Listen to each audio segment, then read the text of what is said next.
అదరగొట్టే కారం రంగు రుచి ఆచి కారం పొడి. బంగారం రేట్లు కొండెక్కి కూర్చుంటున్నాయి. ఇక వెండి దమ్ముంటే పట్టుకోండి అంటూ సవాలు చేస్తున్నాయి. ఈ నేపథ్యంలో బంగారం కొనాలా వద్దా అని ఆలోచిస్తున్న వారు ఒక్కసారి ఈ వీడియో చూడండి. చరిత్రలో ఎప్పుడూ లేని విధంగా, కలలో కూడా ఊహించని విధంగా ధరలు పెరిగాయి. గురువారం ఒక్కరోజే రేట్లు చూస్తే కళ్ళు బైర్లు కమ్మడం ఖాయం. అసలు ఇంతలా రేట్లు ఎందుకు పెరిగాయి? తులం బంగారం 1,50,000 దాటడానికి కారణం ఏంటి? రాబోయే రోజులలో రేట్లు తగ్గుతాయా, ఇంకా పెరుగుతాయా? పూర్తి వివరాలు ఈ వీడియోలో తెలుసుకుందాం. నిన్న మొన్నటి వరకు బంగారం రేటు 70,000, 80,000 అంటే అమ్మో అనుకున్నాం గత కొన్ని నెలల క్రితం వరకు.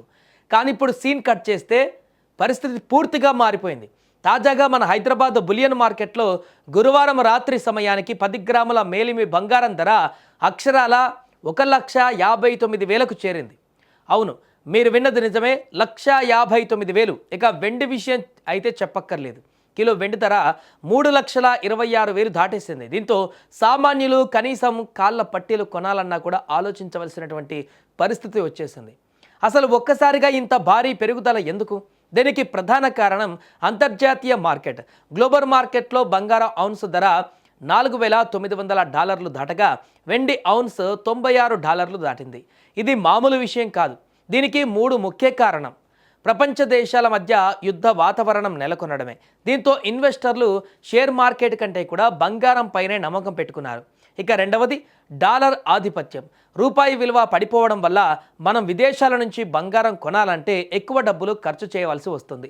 దీనికి తోడు చైనా, రష్యా వంటి దేశాలు టన్నుల కొద్ది బంగారాన్ని కొని దాచుకుంటున్నాయి.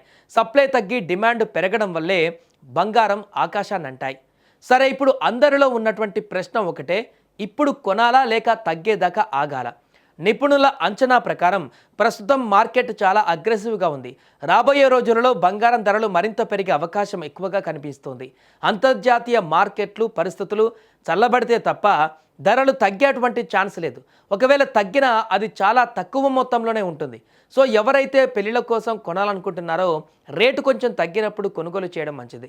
ఇన్వెస్ట్మెంట్ కోసం అయితే వెండి ఇప్పుడు బంగారం కంటే వేగంగా పెరుగుతుంది కాబట్టి దానిపై దృష్టి పెట్టవచ్చు.